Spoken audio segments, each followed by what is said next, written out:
día de hoy quiero hablarles sobre Until Dawn, mejor conocido en español como la prueba definitiva de que la pérdida, la falta de propósito y el inminente fin del mundo son mucho más llevaderos si, en el proceso, le arruinas su primer día de clases a una completa desconocida.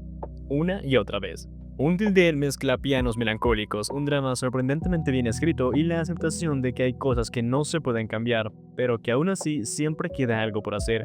Esta es una novela visual desarrollada en 2024 por Polychroma Games, que nos pone en los zapatos de Mark Borja. Junto a él atravesamos una narrativa que te obliga a preguntarte si realmente estás viviendo una vida sin arrepentimientos. Soy Servus y a lo largo de este video voy a mostrarte las curiosidades, referencias y detalles ocultos que Polychroma dejó en esta obra de arte narrativa en forma de pixel art. Como es costumbre, primero revisaremos las curiosidades generales, las principales y por último un análisis. Sin embargo, este video contiene spoilers, así que si aún no has vivido esta experiencia, te recomiendo encarecidamente hacerlo primero. Una vez dicho esto, a lo largo de Until Dawn se nos presentan numerosas portadas de DVD, carteles de películas y referencias culturales que, a simple vista, pueden parecer simples elementos decorativos, pero que en realidad están inspirados en producciones reales. Por ejemplo, en Gambay Studios podemos encontrar varias películas que hacen referencia directa al cine filipino. Entre ellas está Familia Ordinario, cuya historia sigue a una pareja de adolescentes sin hogar que vive en las calles. También aparece Die Beautiful, donde una mujer trans fallece y deja instrucciones para que durante su velorio su cuerpo sea presentado cada día con una apariencia distinta. Y por último, Honor Thy Father. Una pareja casada se ve envuelta en una crisis cuando la estafa piramidal que promovía colapsa violentamente. Sin embargo, el juego no se queda solo en referencias serias. En la casa de Nicole se presentan múltiples parodias de películas reales. Una de las primeras es Micromente, una parodia a Megamente donde un extraterrestre ilegal sufre una crisis de mediana edad. Como resultado, decide acosar a una periodista y crear a un incel con superpoderes. También está Ratatouille, en lugar de Ratatouille, donde una rata manipula a un joven huérfano para infiltrarse en un restaurante de lujo, cometiendo crímenes múltiples contra la salud pública. Sin Veneno y Paraíso es una referencia a Private Benjamin, cuya historia sigue a Benjamin, un hombre gay que se une al ejército con el objetivo de salvar a su familia. Por otro lado, Boom Boom Pacatose, el emocionante punto final, es una parodia de la saga Enten Cabezote, donde un hombre casado con una princesa hada decide equilibrar sus problemas familiares con la responsabilidad de defender el mundo de amenazas sobrenaturales. También aparece Intergaláctica, una reinterpretación de Interestelar. En la película original, un padre abandona a su hija en una granja para irse al espacio y regresa décadas después solo para verla antes de morir.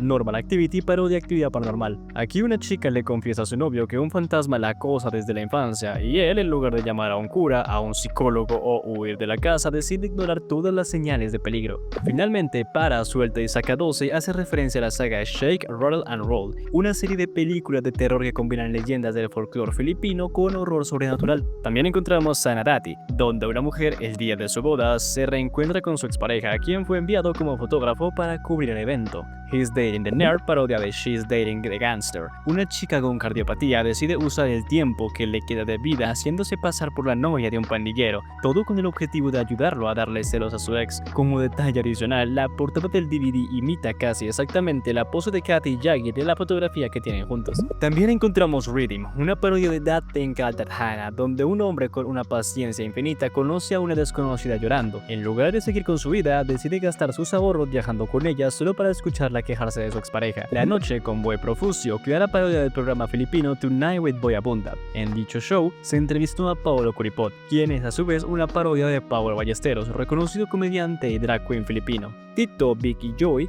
los tres estudiantes que Lois rechazó, son en realidad un guiño al trío que conduce el programa It Pugala. Incluso hay una mención directa a Frozen, la historia de dos padres que decidieron que la mejor forma de manejar los poderes de su hija era encerrándola bajo llave. En el hospital también podemos ver un póster de Aang Provinciano, la serie de televisión de acción más larga y exitosa en la historia de Filipinas. De vuelta en casa de Nicole, la máquina de karaoke muestra canciones reales como Bahay Kubo y Liron Liron Cinta, ambas piezas del folclore filipino. Bahay kubo, kahit munti ang halaman doon.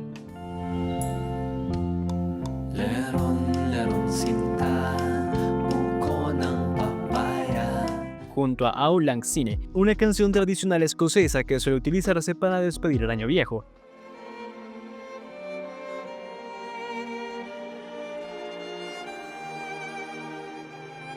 También También se mencionan los jeepneys, microbuses creados a partir de jeeps militares estadounidenses que fueron abandonados tras la Segunda Guerra Mundial, así como los tuk-tuks, que son solo triciclos motorizados. Como ya habrás notado, la mayoría de estas referencias provienen directamente de la cultura filipina, y esto no es casualidad. Polychroma Games es, adivina, un estudio filipino, y Until Dawn se desarrolla precisamente allí. Por eso, muchos de los escenarios del juego están basados en lugares reales de la región. La estación del tren a la que se dirige Mark está inspirada en la estación real de Katipunan y LRT-2, una de las líneas de transporte público de Metro Manila. Otro ejemplo es el Círculo Memorial de Quezon, que aparece brevemente. Incluso la ficticia Escuela Integrada Liamson, donde estudian los protagonistas, tiene una base real inspirada en la alma mater de Nurut, la Escuela Secundaria Nacional de Ciencias Rizal. Y como si hiciera falta una prueba más, el juego también recreó la ubicación del famoso 7-Eleven que aparece en el capítulo 1. El propio título del juego aparece escrito en Baybayin, un sistema de escritura previo a la colonización española que hoy en día ya no se utiliza de forma cotidiana. El texto dice Hanggang Samuli, que se traduce como Until Dawn, aunque siendo honestos, una traducción más precisa sería hasta la próxima. Este tipo de escritura también puede verse en el centro comercial y funciona como indicativo de que algunos locales están basados en negocios reales. Ahí encontramos Jovir, una referencia a Devir, Suplanda, inspirada en Maldita, Angry Me, una parodia directa a Jollibee,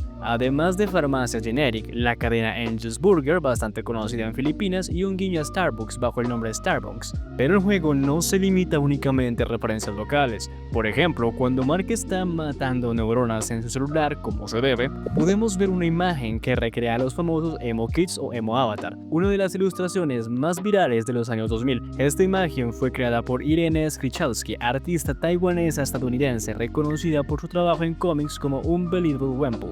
En el apartado de videojuegos también encontramos Darfians, un claro guiño a la saga Souls, junto a una consola llamada Game Stations, una referencia directa a la querida Polystation, esa consola que prometía 1000 juegos en un solo cassette. Otros juegos que aparecen incluyen al extinto Flappy Bird, Race for Evo, que parece inspirarse en Hard Driving de 1989, el primer videojuego de carreras que permitió competir contra una grabación fantasma de tu propia vuelta, y una imagen que aparece hacer mención a Legend of Zelda. El juego también se permite mencionar figuras reales como Jackson Pollock y Mark Rothko, pintores estadounidenses conocidos por su estilo abstracto. Incluso llegan a mencionar parodias de bandas como Imagine Dragons, The Smith, Arctic Monkeys, One Trajectory, Radiohead, y como pequeño guiño en la tienda de ropa puede verse una camiseta con el logo de Polychroma. Por otro lado, puedes desbloquear una gran cantidad de logros. La mayoría no esconden nada en particular, pero hay algunos que me gustaría resaltar. Por ejemplo, si logras vencer a Nicole en la feria, obtendrás Think Balang. Este Bojack Horseman del folclore filipino es una criatura que, según las leyendas, habita en montañas y bosques. El icono del logro hace referencia a la franquicia de libros Animorph, donde los personajes dejan salir sus fetiches y se transforman en diferentes tipos de animales. Si no esquivas ningún obstáculo en el pasillo de la escuela, obtendrás Anon Gentle Gentle.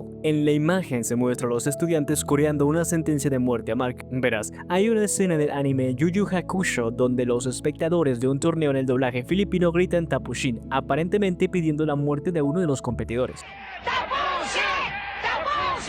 Por otro lado, si logras esquivar a todos los alumnos, aparecerá Isang Dan por Chento Dakas, que también hace referencia al mismo anime. La escena alude al momento en el que Taguro dice que desatará el 100% de su poder. Si aciertas a lanzar el dardo a la primera en la feria, aparecerá Yumong. El nombre del logro hace referencia a un drama histórico coreano que se emitió en Filipinas en 2007. La serie se centra en Yumong, un arquero legendario y fundador del reino de Goguryeo. Si sacas una puntuación entre 85 y 99 en la máquina de karaoke, aparecerá My Way. Este logro está inspirado en los llamados Crímenes de My Way, una serie de incidentes violentos ocurridos en karaokes entre el 2002 y 2012, provocados por discusiones sobre la interpretación de la famosa canción de Frank Sinatra, lo que llevó a muchos locales a prohibirla. Por otro lado, obtener una puntuación perfecta de 100 te dará el logro Reina Birit. Birit se refiere al acto de cantar con mucha fuerza y potencial vocal. También podría ser una referencia a un grupo filipino exclusivamente femenino, conocido como Reinas Birit. Si elegiste las galletas con forma de corazón, Mark adoptará una pose que imita al chico amante de Lee, hígado, una referencia a un conocido anuncio filipino de suplementos para la salud del hígado. Ahora, si tú elegiste las galletas de emoji, significa que eres un aburrido y obtendrás el logro Comedy King, en referencia a Dolphy o Rodolfo Beranquinson, un comediante filipino conocido por su humor y quien era conocido por el apodo de Comedy King. Pedalear más rápido que Nicole te dará el logro Cardio Delicey, una referencia a Cardo Delicey, el protagonista de la popular serie Ang Provinciano. ¿Y recuerdas este sonido? Bueno, es el llamado de un vendedor que invita a todos a comprar tahu, un bocadillo dulce hecho con tofu fresco. Es una comida muy característica y es común encontrar vendedores de tahu por toda Filipinas. En cuanto a redes sociales, el juego presenta Nookface, una referencia directa a Facebook y Messenger, plataformas creadas por Mark Zuckerberg, quien aquí es parodiado bajo el nombre de Jeff Psaki. También hay una mención a Steve Jobs, expresidente de Apple, a Reddit bajo el nombre de Getit. Esta es una red social gigantesca compuesta por miles de comunidades independientes llamadas subreddits. A Among Us, juego multijugador donde un grupo completa tareas para sobrevivir mientras infiltrados intentan eliminarlos en secreto. Y al New York Times, rebautizado como Liaison Times, uno de los periódicos más influyentes de Estados Unidos. Durante el acto 1 también podemos encontrar un graffiti con la palabra sim, término utilizado para describir a alguien excesivamente sumiso con la esperanza de ganarse el afecto de otra persona, aunque curiosamente ningún personaje del juego encaja en esa definición. Otro mensaje reza Prop of God Cupid, que se traduce como proyecto del gobernador corrupto. Hay un guiño a los Minions. Ya sabes, esa secta de supositorios amarillos mutantes con serios problemas de adicción y una fijación patológica por servir a dictadores genocidas. Además, puede verse un peluche de un furry que fue bastante popular a principios de los años 2000. Randy Crush, el juego que el profesor Rafael utiliza para ignorar a sus alumnos, es una referencia al Candy Crush. El juego recompensa la curiosidad. Si interactúas con ciertas personas mientras pierdes el tiempo en el celular, es posible desbloquear diálogos únicos que no se obtienen de ninguna otra manera. Por ejemplo, si compartes una publicación relacionada con un fallecimiento, la familia del difunto puede llegar a comunicarse contigo. En algunos escenarios también puede verse libros que hacen referencia a la colección For Dummies, guías diseñadas para explicar temas complejos de forma sencilla. Si permaneces en el menú el tiempo suficiente, la imagen comienza a distorsionarse de la misma manera que ocurre durante los déjà vu dentro de la historia. En una de las imágenes del juego podemos ver un hombre que aparentemente habría asesinado a Kat en una de las realidades. Durante mucho tiempo se pensó que podía tratarse de un personaje conocido como Junjun o Andrew. Sin embargo, al revisar los archivos del juego, el nombre en la imagen es Hot Dipper, es decir, asaltante, un completo desconocido. Esta imagen pertenece a una de las líneas temporales donde la sentencia causó el mayor daño posible al mundo, y el contexto lo deja bastante claro. No hay presencia de un gobierno local funcional, existen toques de queda y la necesidad de portar un pase especial. La ausencia de autoridades locales sugiere que el colapso permitió que distintos grupos aprovecharan la situación para tomar el control, empujando a la población a convertirse en criminales simplemente para sobrevivir.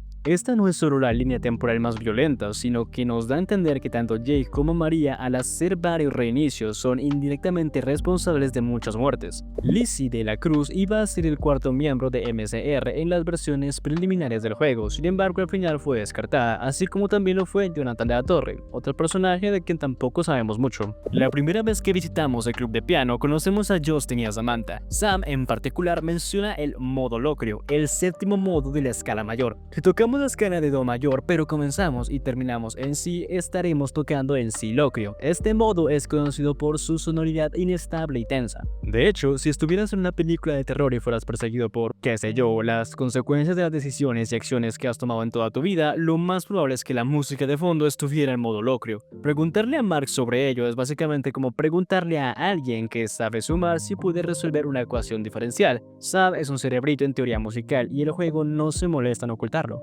Jessica Bautista aparentemente no se interesó en hacer amigos durante el periodo entre 2014 y 2015. Actualmente se desconoce la causa exacta, pero todo apunta a que era una chica bastante asocial. Es un personaje al que no se le ve sonreír ni una sola vez en todo el juego, y además se teoriza que podría tener cierta capacidad de previsión. Esto se debe a que una de las pinturas que realiza en el acto 2 parece representar las rocas de cristal arcoíris que aparecen más adelante en la zona de la mariposa cuántica, lo que daría a pensar que aquellos que desaparecen terminan aquí de alguna forma.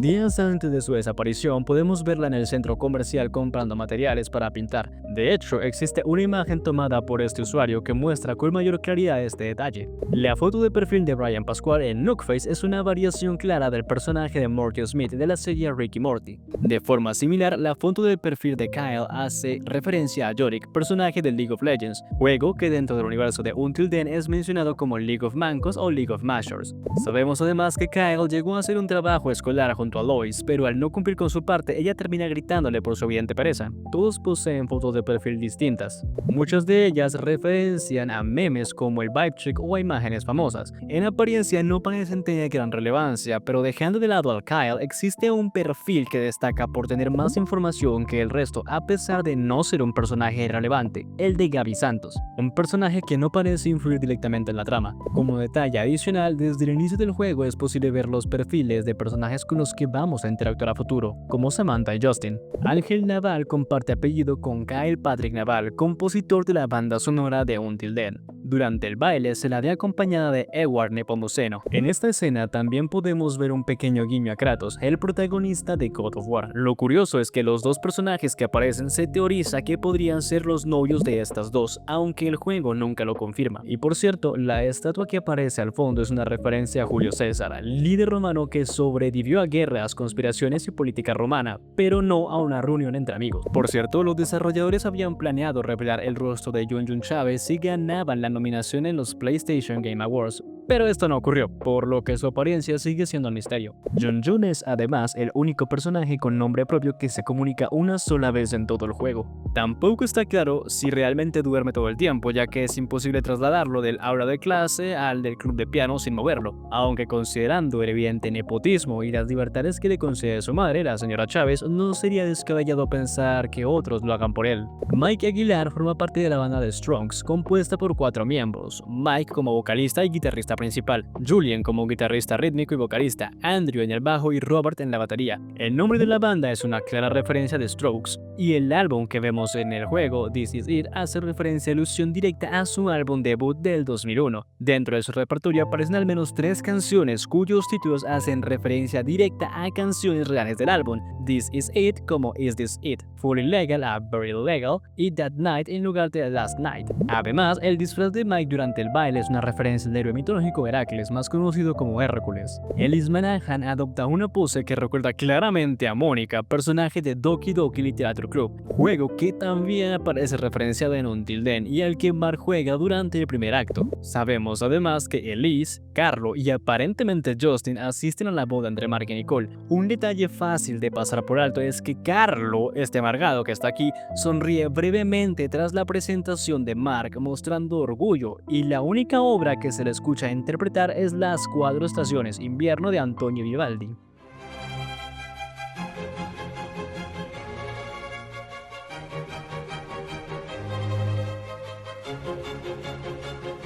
Antes de su desaparición, María Borja cuidaba las plantas de la casa y las había nombrado Joey, Jonelle, Jade y Jobert. Se desconoce porque todos los nombres comienzan con la letra J. Su segundo nombre es Carreón, el mismo segundo nombre que tiene Mark, siguiendo los estándares tradicionales de nombres en filipino. También se cree que fue María quien le enseñó a Mark cómo decir te amo en lenguaje de señas americano. El segundo nombre de Paolo Borja es Hernán y su cumpleaños, el 12 de junio, coincide con el día en que el expresidente filipino Diosdado Macapagal declaró el Día de la República de Filipinas. En el primer acto, la segunda película de Riddle González se titula Itayamo, que puede traducirse como apuesta por ello. Por la portada, la frase adquiere una connotación romántica. Riddle es el único miembro de MCR cuyos padres no son conocidos, y el estudio que produce su película es Chrono Pictures, confirmando que Kat tenía razón en el acto 2, solo necesitaba una productora más alineada con su visión. Lois Orduña y sus hermanas comparten una peculiaridad: todos sus nombres terminan en SE, Lois, Clarice y Therese, sonando siempre como Is al final. Según la carta de rechazo de la Universidad de New Hampton, es probable que Lois estuviera interesada en estudiar ciencias físicas. Se desconoce cómo falleció su padre, y junto con Kathy y Kate es una de las 3 únicas personajes principales que sabemos que mueren en al menos una de las realidades. Su comportamiento cambiante entre líneas temporales parece estar relacionado con su conexión con Sofía, ya que Lois intentaba parecerse más a ella, siendo más sociable y amable. En realidades donde Sofía no está presente, Lois se muestra notablemente más distante.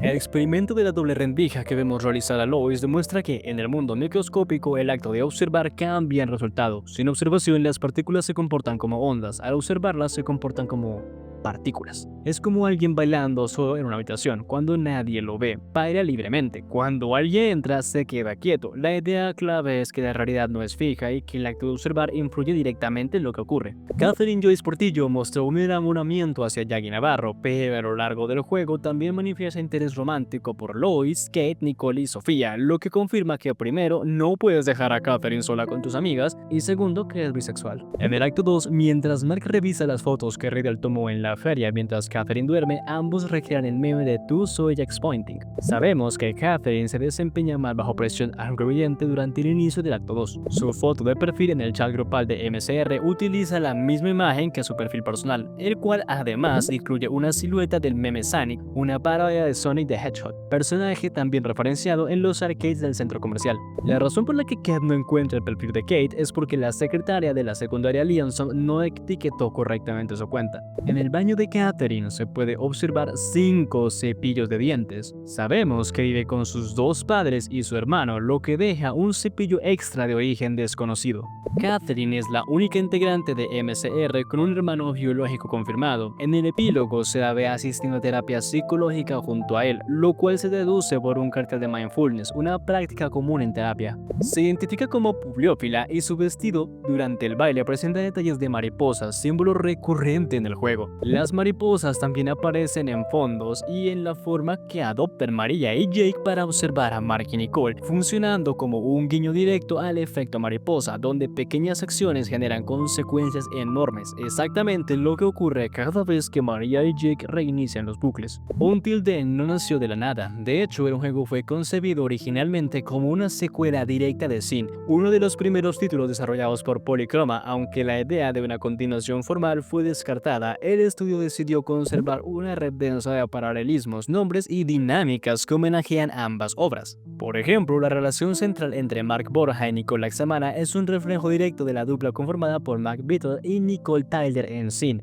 Aquí una lista de ejemplos claros. Mark Borja deriva su nombre de Mark Biddle. Por su parte, Nicole Laxamana toma su nombre de Nicole Tyler. Ambas son llamadas Nick por sus respectivos Marks. Incluso sus motivaciones son similares. Mientras Nicole Tyler busca aquella estrella especial, Nicole Laxamana persigue esa chispa. En ambos casos la idea es la misma, encontrar algo que haga que la vida valga la pena ser vivida. Esta conexión no se limita a los protagonistas. La familia Corpus hereda directamente su estructura y trasfondo de los personajes secundarios de Sin, en especial de los hermanos Ritchie. Jake Corpus está basado en Jake Keaton Ritchie. En ambas obras, Jake cumple el rol del mejor amigo de la infancia de Nicole y su arco narrativo está marcado por una desaparición abrupta e inexplicable. El nombre de Kate Corpus proviene directamente de Kate Ritchie y al igual que en Sin mantiene un vínculo fraternal con Jake. La relación entre los hermanos y Nicole Laxamana replica casi punto por punto dinámica entre los Ritchie y Nicole Taylor, una cercanía que inevitablemente se fractura tras la desaparición de Jake.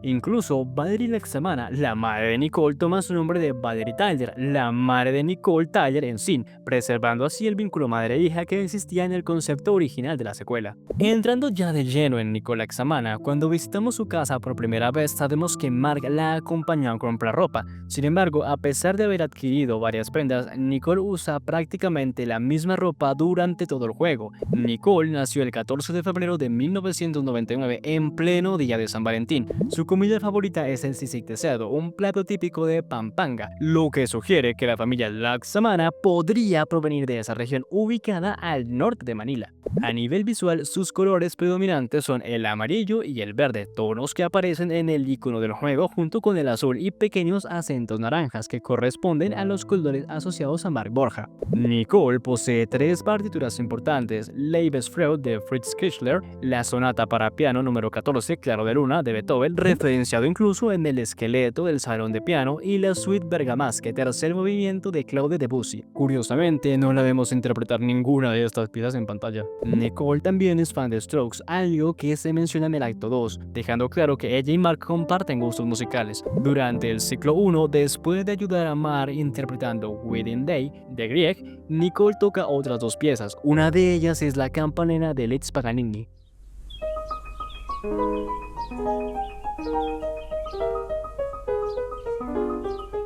Pasando ahora a Mark Borja, en versiones tempranas del juego, Mark tenía un diseño mucho más simple, más cercano al de los personajes secundarios. Otros personajes que también recibieron un notable rediseño fueron Lois, Ryan y Jessica. Al inicio del juego, Mark recibió un correo donde se le notifica que fue rechazado de los concursos Joven Virtuoso, los mismos en los que Nicole había participado cuando era niña. En un principio, Mark comienza con una postura encorvada que poco a poco se vuelve más firme y erguida conforme avanza su transformación personal. La señal de mano que Mark hace frente al espejo es el signo en el lenguaje de señas americano para te amo. Es la misma señal que aparece en la fotografía que guarda en su habitación y la que repite en 3 ocasiones, al inicio del acto 1, durante la compra en Trifita con Kat y cuando Mark se prepara para su cita. ¿Y esto último por qué es relevante?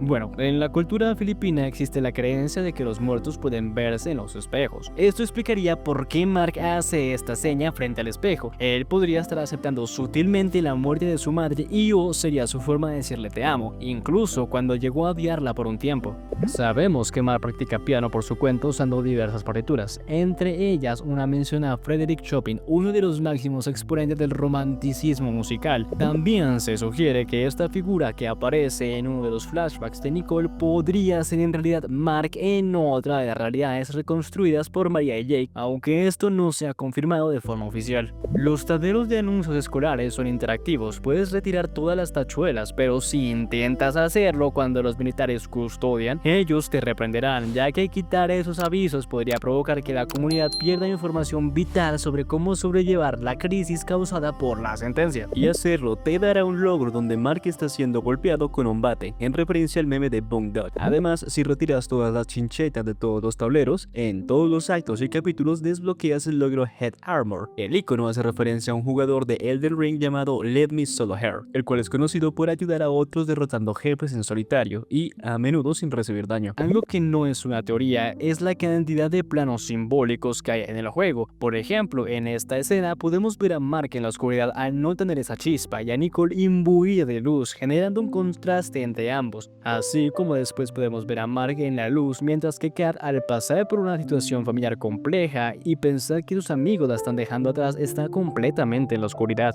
Until Dawn no es una historia sobre viajes en el tiempo, universos paralelos ni teorías cuánticas. Es un relato sobre lo que ocurre cuando el duelo no se procesa, cuando se vive atado a la culpa y el amor, en lugar de permitirnos avanzar, nos ata al pasado. La pregunta central del juego no es cómo salvar el mundo, sino qué ocurre con quienes sobreviven cuando lo que consideran que es su mundo ha terminado. Nicole y Mark no están destinados a corregir una anomalía, son dos personas cargando con la ausencia de un ser querido. Cada ciclo, cada reinicio y cada variación de la realidad no representa una oportunidad de hacerlo mejor, sino una repetición de un mismo error. No soltar. El colapso de la realidad nace del arrepentimiento, de promesas que no pudieron cumplirse, de despedidas que nunca ocurrieron y de la incapacidad de aceptar que, a veces, amar no significa atarse a alguien, sino dejar ir. Por eso el mundo se fragmenta, porque quienes lo sostienen no pueden aceptar su propia pérdida. El arrepentimiento y el no poder soltar son lo que desatan los reinicios. El juego no te pide que entiendas qué realidad es la correcta, sino que sientas el peso de que podrías vivir muchas vidas y aún así no haber sanado en ninguna. Es una historia sobre aprender a sobrellevar la pérdida, la ausencia, la sensación de que pudimos haber hecho algo más. No siempre se nos facilitará estar con las personas que más queremos, ya sea por desapariciones, fallecimientos, rupturas, pero sí podemos aprender a llevar a estas personas a nuestro lado de otra forma, incluso cuando el otro ya no está. Y es cuando comprendemos esto que el nombre del juego encuentra su verdadero significado. Te explico.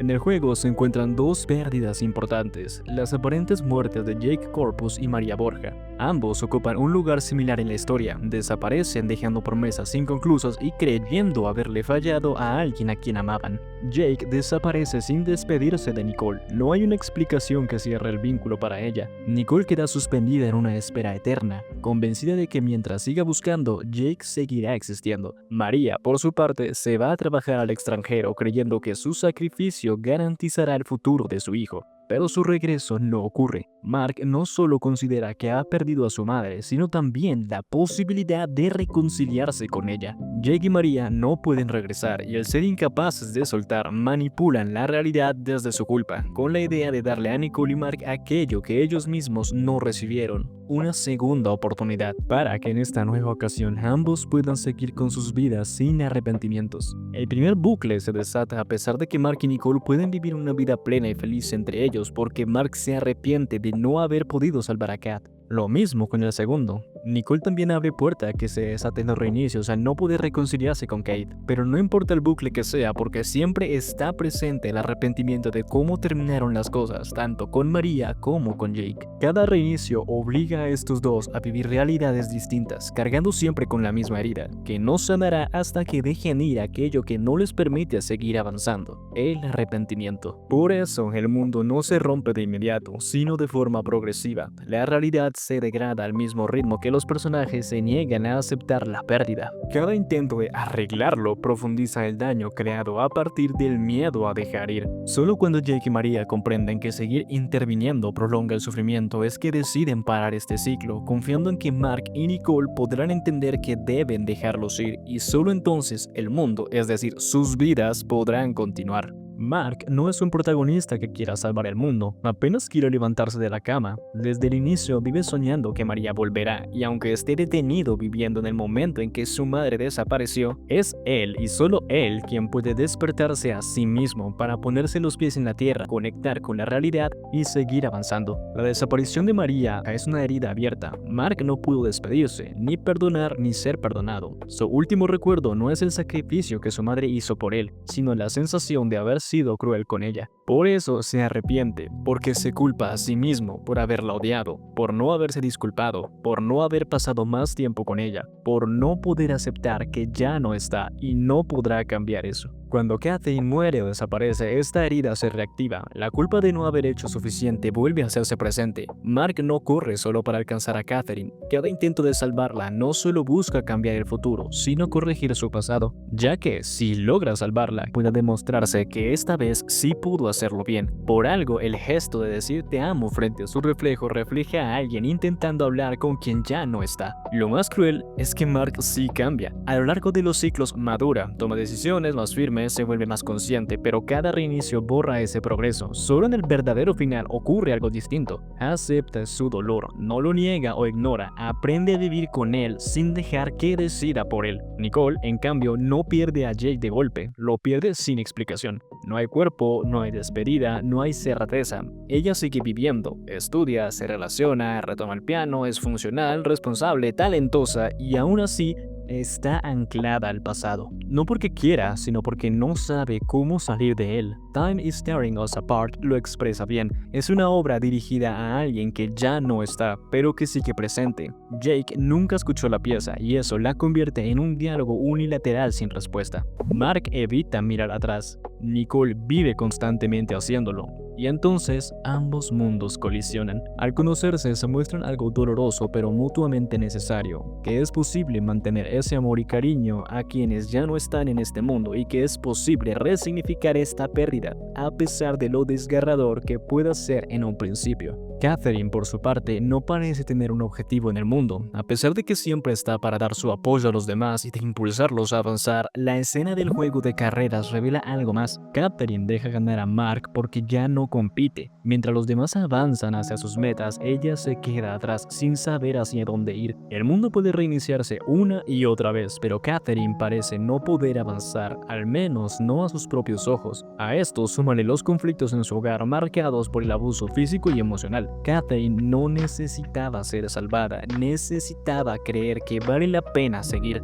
Es por ello que en el verdadero final podemos verla viva porque por primera vez tiene un motivo para hablar, por primera vez tiene un motivo para que su situación sea vista, por primera vez tiene un motivo para aceptar la ayuda que le ofrecen sus seres queridos. Until Then no dice que debas olvidar a quien perdiste, dice que está bien seguir caminando aún cargando su ausencia, que el amor no se mide por cuánto tiempo te quedas esperando, sino por lo que decides hacer con lo que quedó cuando ya no están. Hay pérdidas sin cierre, despedidas que nunca llegan, historias que terminan, y aún así la vida continúa. no porque duela menos, sino porque quedarse detenido no devuelve a nadie. Dejar ir no es borrar un recuerdo, es permitir que exista sin que decida por ti. Honrar lo que fue también implica abrir espacio para lo que aún puede ser. A veces no puedes cambiar lo que pasó, pero sí lo que eliges hacer después. Aprender a soltar sin borrar, recordar sin quedarse y seguir adelante. Solo hace falta encontrar esa chispa.